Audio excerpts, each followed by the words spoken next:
Do running backs still matter? We believe so. What's their value? And who are the top five running back prospects over the last decade?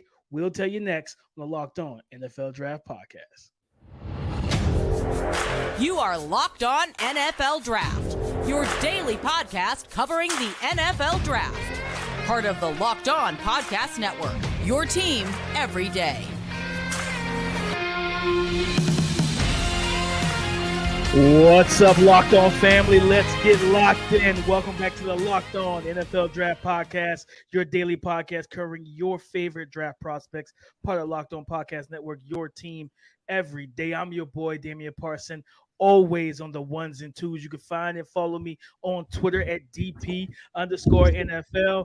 I'm a national scout over with the Draft Network and your favorite and local running back guru. And as always, the champ is here, Mr. LSU himself, my boy Keith Sanchez. You can find and follow him on Twitter at The Talent Code. Keep talking to him, baby. What's up, Locked On family? Let's get locked in. This is Keith Sanchez, senior draft analyst with the Draft Network, man, in 2019 national champ. Man, but you know why we're here? Myself, Damian Parsons. We're here to bring you championship-level content surrounding the NFL draft. And like we say, man, 24/7, the draft don't stop, right? So we can talk about draft perspectives, draft philosophies, roster management. We can go the whole 9 yards, right? And we're deep into June, man. So we thought, how about this, man? Let's do this, DP. Let's give a little flashback, and we're going to talk about the all-time, well, we said the best running backs over the past 10 years, right? And we're going to have a conversation about the value of running backs. And I think this conversation came up, DP, off of the heels of the Saquon Barkley conversation, right? Daniel Jones getting paid. Saquon Barkley has to sign a franchise tag. And just what is the value of running backs? But then we also wanted to look at the top 5 running backs over the past 10 years. So we're going to have some really fun conversations surrounding the running back position and everything surrounding it. So DP, let's kick this thing off, man, with just what is the value of running backs? And I'm going to preface this question because and where do you find the value? Because the conversation is centered around, we're told that the NFL doesn't value running backs, right? But then when you look back in draft history, right, I went all the way back to 2013, DP, and we're getting first-round running backs, right? Like, we're getting guys selected in the first round. This past draft, we had 2 running backs selected in the first round, in the first top 15. Top 15 picks. So, DP, I want to ask you, what is the value of running backs? Is there a transitional period where the NFL doesn't value them anymore? Like where do we go, especially in this draft landscape and everybody team, right? You need a running back, but then everybody gets kind of caught up of, when do I pay that guy? How much do I pay him? Can I just find anybody off the street to play the running back position? Man, I mean, and that's a good question. And of course, you want to give a shout out to, our everydayers, those people that, our family who tap in with us. And thank y'all for making Locked On NFL Draft your first listen today and every day, Monday through Friday. But Keith, like I said, that's a good question, because I think the value of the running back position, I'm going to be honest with you. I feel like the value in terms of the NFL draft and heading to the league, I think it varies year to year. I think it's all dependent on that class, right? Because we saw with a really good class this year, we saw 2 in the top 15. We had Zach Charbonnet, even though we didn't agree with the landing spot of where he went, he was in the second round. Tank Bigsby in the third. And I think we talked about this when we had the Talent Factor podcast a year ago. I remember I made the quote. I said, we're going to see how much they devalue running backs when we get to the 2023 NFL draft class. We're going to see exactly how much the NFL devalues them. But I'm going to say this: running backs matter, man. Like, and I know that I've this past draft cycle, I was big on not taking, Bijan to the Falcons and stuff like that. That's just because I wanted to go to a really good situation. But but he did go to a good one. I wouldn't call it really good, but he went to a good one, right? The Eagles would have been a really good one at the back end of the first round, but that's just me being greedy. You know what I'm saying? It's just me being greedy and selfish. But the running back position still matters, because while you can grab a guy undrafted, 5th, 6th round, and he works for your scheme, that typically, it really truly matters, honestly, if you have a really great quarterback, right?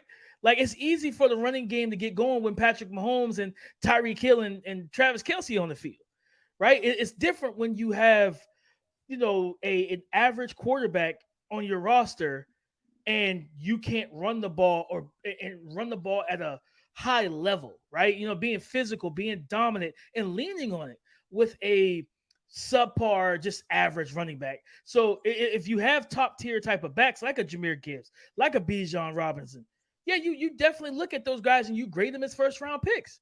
Right. But if you have I'm not gonna lie, Travis Etienne was not a first round pick to me. You know what I mean? He was like, he was a day 2 pick. He was a second round pick. I liked him. I didn't love his game. So it's like in that situation, to me, that he's a reach. But a Jahmyr Gibbs and a Bijan or a Saquon Barkley, Nick Chubb should have been a first rounder. Rashad Penny went before Nick Chubb. You know what I mean? Right, And there's no slight to Rashad Penny. But if you pop on the tape of them boys at college, it's night and day on who was better.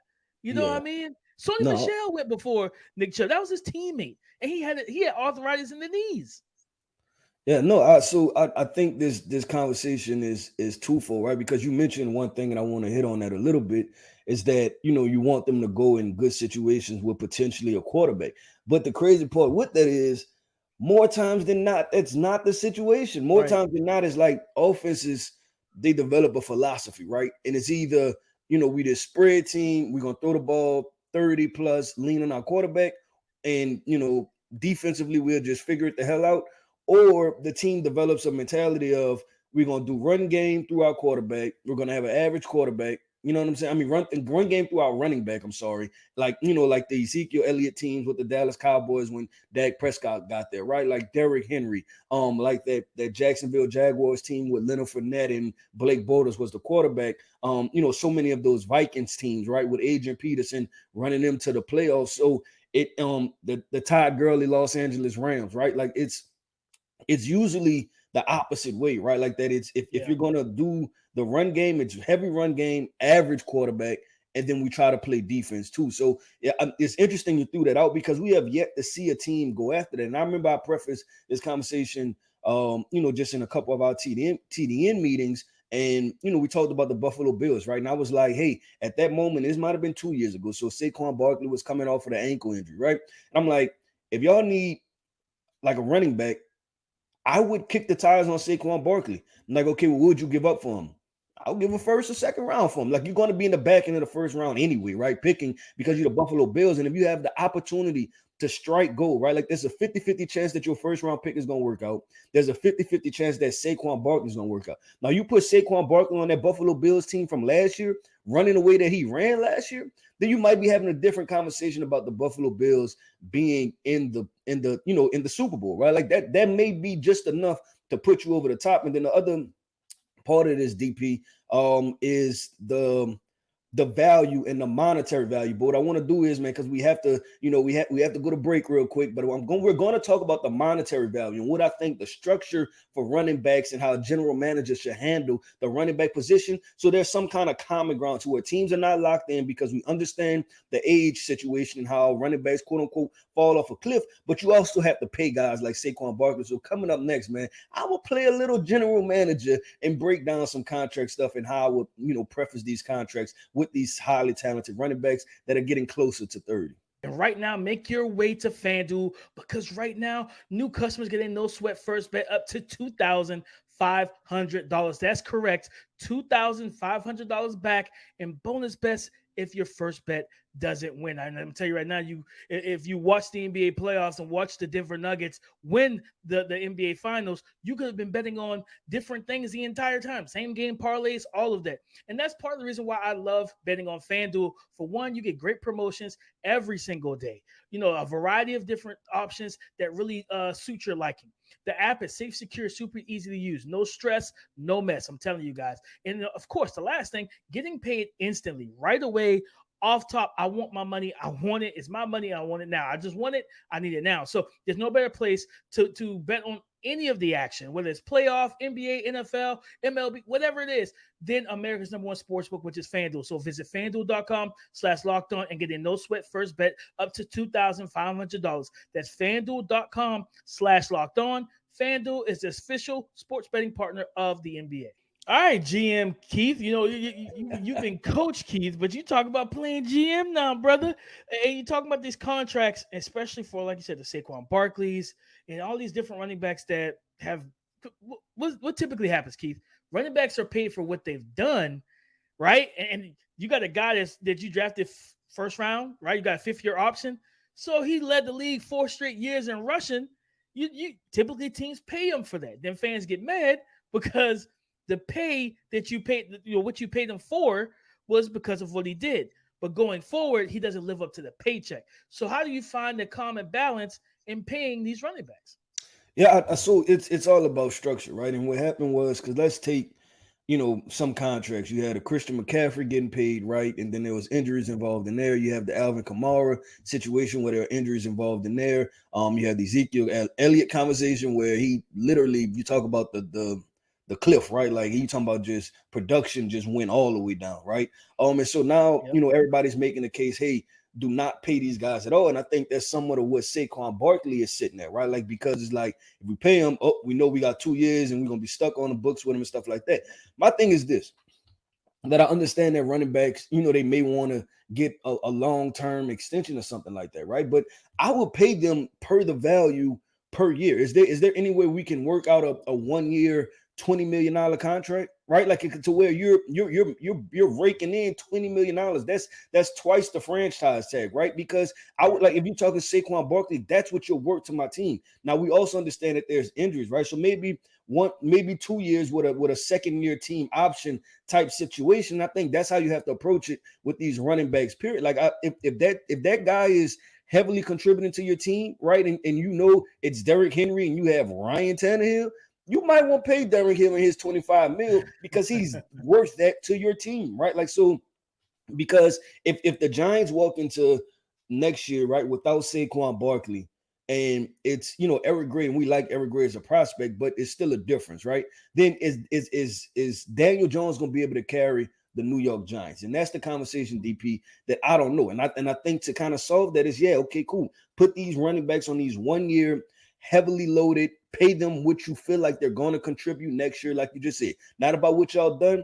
We've got that contract over with. Now I'm going to pay you for what I think you're going to be worth. And if Daniel Jones is worth, because this is the thing, if Daniel Jones is worth $40 million to the New York Giants, Saquon Barkley is honestly worth 60, right? Like at the end of the day, like just to be completely honest. So if you're getting him for $25 million, his contribution to the team and how he affects the team in a positive way is worth every bit of $25 million. And then you just see if he would agree to that. And I'm more than sure if you go, hey, from making $6-7 million as a running back to making $25 million, it's like, okay, now we talking. We can have some conversations. And I think that the running back will feel the value.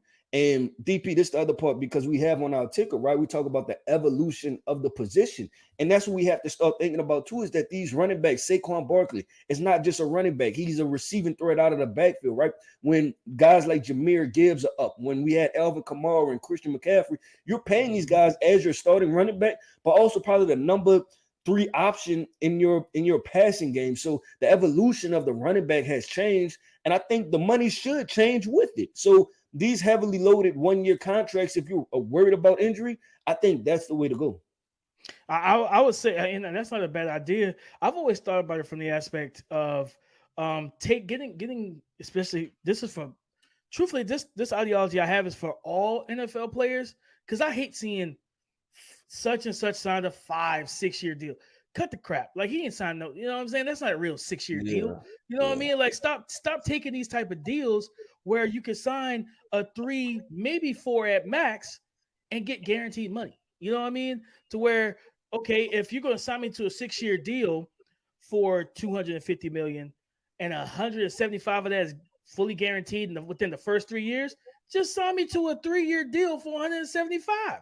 You know what I mean? There's no need to add these extra void years and all that stuff. Quit playing with the books. And these places need to stop letting the teams play with the books. But for running backs, that's what I look at. Like, sign not even just a 1 year, sign a 2 to 3 year deal, 3 years max. Don't sign anything over that, especially if you're a running back, because the shelf life is so short. You don't want to put yourself, you want to put yourself as a player in as many opportunities to get contract after contract. So if you sign a 2 to 3 year, like I said, 3 year at max, right? And okay, you still playing well, but that team don't want to pony up the money after that contract. Somebody else will. Somebody else can sign you to a 2 year deal. And even if it's only 2 years 15 mil or 2 years 17 mil or 18 mil, something like that, and you breaking off, anywhere from 7 to 8 mil per season, as that's your third contract after the rookie deal and that first big contract, you still in a good situation. So I think that's my main thing. Like you said, with the evolution of the position, I'm gonna tell you what it reminds me of, Keith. Remember when Jimmy Graham was coming up on his deal, and this was a man who barely ever blocked. He was barely in line to block. And where was he lined up at? X receiver, Z receiver, big slot. And he's like, man, no, I want to be paid like a receiver. But the Saints was like, absolutely not. Like, you were tight end, remember? You were tight end. We're not doing that, right? And it created that whole position, and people get all up in arms. Like, man, you know what? It's not about the position, it's about the value. What does he bring? Okay, so you used the perfect example, Daniel Jones.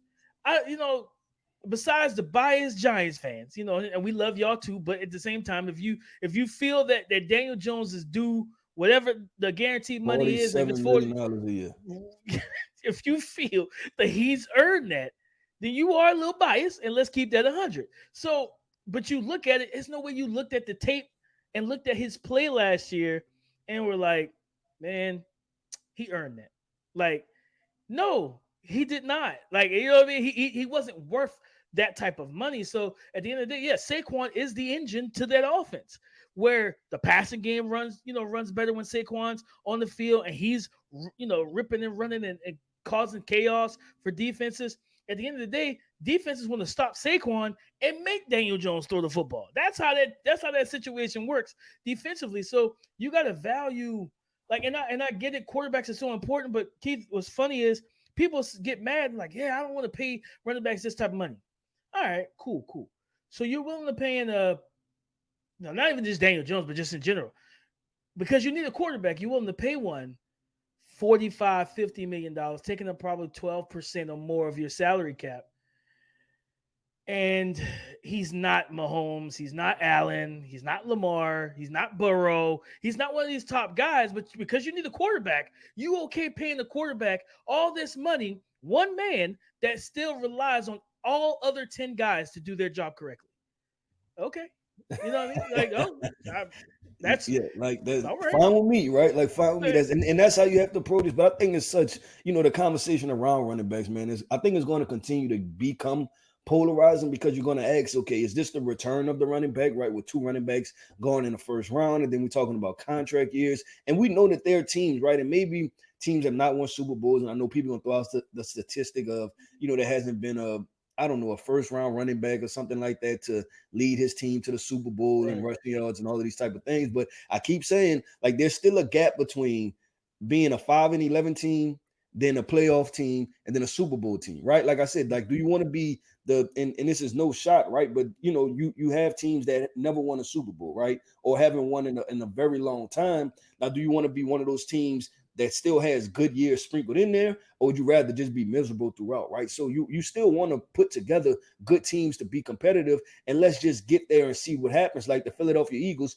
with the Nick Foles thing, right? Like, nobody predicted that was going to happen. Are we serious? Nick Foles won a Super Bowl. So DP, man, I think the running back conversation is fun, but while we're here, DP, we are here to bring you our top 5 running back prospects of the last 10 years. And I like my list. I can't wait to see your list and see what you have on there, man, because I might have to get a little critical of it. So coming up next, man, we are going to reveal our top 5 running backs of the past decade. Top five. Keith, I'm not going first, so I'm going to let you go ahead and give your list first. Right, and when I do mine, I'm not going to put it in any order because I just can't rank them in terms of a number. But I want to hear what you guys your top 5. All right. So I actually ranked mine. Okay. I went Saquon Barkley, number 1. And I went Todd Gurley, number 2. I went Bijan Robinson, number 3. I went Dalvin Cook, number 4. I went Ezekiel Elliott / Leonard Fournette at number 5. So I technically threw in 6. But when I was going through this DP, I had to give a shout out to somebody, man. And we'll have this conversation in a minute. Trent Richardson, man. His NFL career did not pan out. But in college, he was that dude, man. I'll never forget that little backward stutter step that he did against Ole Miss. Yeah, who decides to go backwards in the open field, right? Like that was crazy. That's one of the all-time running back like highlights, you know what I'm saying, Right, in college right. football history. But that's my 5 DP: Saquon Barkley, Ty Gurley, Bijan Robinson, Dalvin Cook, and then I got Zeke and Leonard Fournette tied in 5th place. So I'm, you know, what, I'm a backtrack. You rank. I'm gonna rank mine. So number 1, I got Todd Gurley. Number Okay. 2, I have Saquon. Number 3, I have Bijan. Number 4, I have Ezekiel Elliott. Number 5, I have Derrick Henry, and kind of slash for number 6, Christian McCaffrey. Okay, so no Dalvin Cook, and I was almost. It was close. okay, in this in making this list, right? We had to go back through the running back drafts. Was it that 2017 when it was Dalvin Cook, I think Leonard Fournette and Christian And McCaffrey? I'm Christian like, McCaffrey. Yep. hold on, this one draft is Alvin about to eat up. Kamara, Yeah, Kareem Hunt. I'm like, this one draft is about to eat up my entire list. Like I was like, God no, but it was a very talented draft. So because you said you didn't have Dalvin Cook and Christian McCaffrey was on there, right? I want to ask you, Honorable mention, but yeah. yeah, what was the deciding factor between the two? So for me, it was just like I remember watching. I watched both guys, and I love both of their game. McCaffrey, he was exactly what we see in the league. Now, granted, his body has expanded. He was not the same size. You know what I'm saying? I remember going to his rookie camp. Matter of fact, his rookie and then his sophomore camp with the Panthers. And when I saw him the second year, I was like, wait a minute, what happened over these since the season ended? The Christian McCaffrey, dude, body just transformed. You know what I mean? You could tell he was hitting the weights and everything. So so it allowed him to handle the rigor of playing in the NFL, but just the speed, the patience as a runner. To me, he's one of my favorite runners in terms of just natural running style. Christian McCaffrey, patient, vision, active footwork, quick feet, explosiveness, right? All of that. And then what he's able to do as a receiver as well. Yeah. Dude was just unreal. But I'm gonna tell you something, Keith. I know some people might be like, DP, Todd Gurley. Oh yeah, we giving TG3 his love here. Man, that big 230-pound Bro, running back returning kicks affect the pass game. That was ridiculous. Some of the things. And I think it was his first game back. I couldn't remember what it was. Was it first game back after the torn ACL? I And think he so. returned it for like the kick return touchdown. So that he was was a special dude. Point blank period. He was He was flat out special. But DP, this the conversation I also want to have with the listeners because, like I said, I have Saquon, I have Todd Gurley, I have Bijan, I have Dalvin Cook, and then I have Zeke and Leonard, man. But what are some of the traits that we're looking for in running backs, right? Like I'll tell you my, couple of traits, right? And mine is, lateral agility, ability to make people miss in the open field, explosiveness, right? Ability to run through contact balance. And then we just talked about positional versatility, right? Like how do they affect the pass game? I don't need you to be the Jahmyr Gibbs, right? But I want you to take some swing passes out of the backfield, win some arrow routes, some Texas routes, things like that, and be able to affect the pass game that way. So when I looked at it, man, I thought my top 4, Saquon, Todd Gurley, Bijan, those 3 guys, and Dalvin Cook, all 4 of those guys can do that. Now, when it got to Zeke and Leonard Fournette, that's when I was kind of like, these are more of my power backs, you know what I'm saying? Like things like that, but they've been more impactful. And that's kind of why I left off Derrick Henry, because I just didn't know about the passing game. I think for me it's like and he was the him and Zeke was I would say with Zeke because the traits that you listed are basically the same thing for me as well. Yeah. When it came down to Zeke, I looked at Zeke as what I call functional. So he's a functional receiver. He may not be that weapon, but he's a guy that I think he's had a couple seasons of 40, 50, almost 60 targets a season for the Cowboys, if I remember correctly. He's been featured enough he could do enough. You know what I mean? To really help you in the passing game. For Derrick Henry, the reason why he made it for me was I was like, all right, if you're not going to impact the passing game, brother, you got to be one of the most dominant running backs just toting the rock. And that's Derrick Henry. He absolutely was. And this is the thing, DP, that because remember it was Derrick Henry first, and then it was like I think people didn't and everybody can be included in this, right? Because it was Alabama.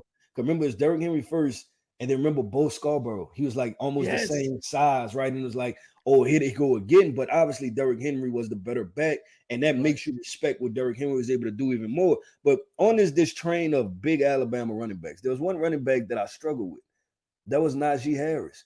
I didn't know if I wanted to put him in the top because all of those things that I talked about, right? When I talked about lateral agility, explosiveness, and things like that, he has that and ability to, play in the passing game. But I just didn't know if, sometimes you like, I feel you, and this is a guy that I'm gonna tell you this on the sideline, I felt him, right? Because the dude looked like an oak tree running around there, and it's like, God, dog, like he's like one of the like most special athletes I ever seen, like body composition, everything. You know how they describe those running backs in the past when people talk about like the Walter Paytons and the, like just all of those running backs in the past. Like, I think that's what they meant when they like what, when I see Najee Harris, man. But I want to, where did he fall for you, or did he come across for you?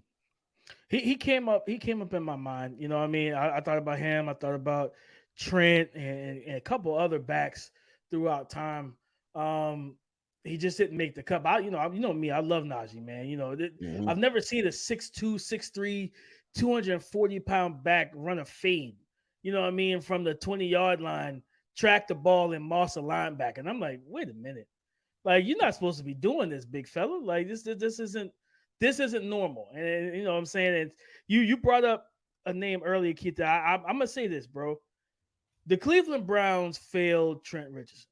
I don't care what nobody say. Bro, he ran for almost 1,000 yards as a rookie, and you traded him away. You absolutely destroyed any confidence this man had in himself that he built up after a successful. They put a rule in for him, the Trent Richardson rule, that you can't lower the helmet and use it as a weapon. Because I think it was an Eagles defender, I think his rookie year, that he just completely ran through his shoulder pads and through his chest, where he lowered the boom on him. You know what I'm saying? Like the speed in open field, the power that he ran with, he was physical, all of that stuff, man. The stuff that he had in college, it didn't go away when he got to the league.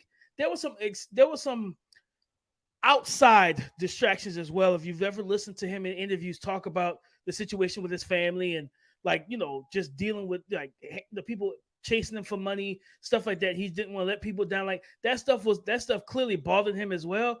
But the Cleveland Browns, man, y'all gotta own this. You gotta own this, bro. This man ran for 950 yards as a rookie, on your bad football team, as a rookie. And you said, you know what? We're gonna ship you to Indianapolis. And I'm just like, when that trade happened, I was like, what is the purpose of this? Not granted, they got a first round pick off of it, but still. Yep, no, for sure, man. And even looking at these running backs, right? And we've went through the quote unquote great running backs, but you can go year per year, and I'll tell this to all our draft people. Running back skill sets usually translate because there's not too many first round guys that I've seen when I was going through this sheet, and I was like, oh, without that one didn't work out. A lot of these guys, they hit the NFL and they were immediately impactful. So if you're looking for impactful guys with skill sets, they translate. Usually these first round, second round, third round running backs, they are highly impactful as a player, as a position translating to the team. I'm gonna say this, and when I get ready to close, when people ask, do running backs really matter, Keith?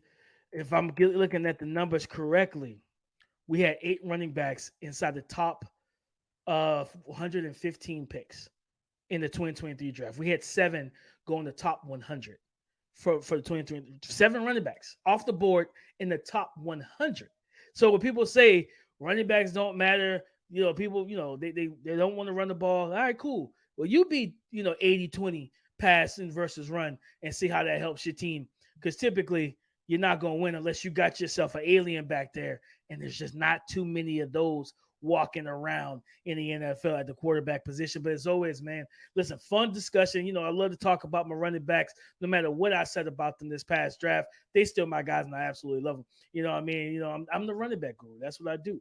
But as always, guys, we appreciate y'all. Go subscribe and follow for free on YouTube or wherever you listen to podcasts. Get the latest episode as soon as it is available. We appreciate y'all so much, and thank y'all for making Locked On NFL Draft your first listen today, every day, Monday through Friday. We love y'all. You are our family and our every single dayers, man.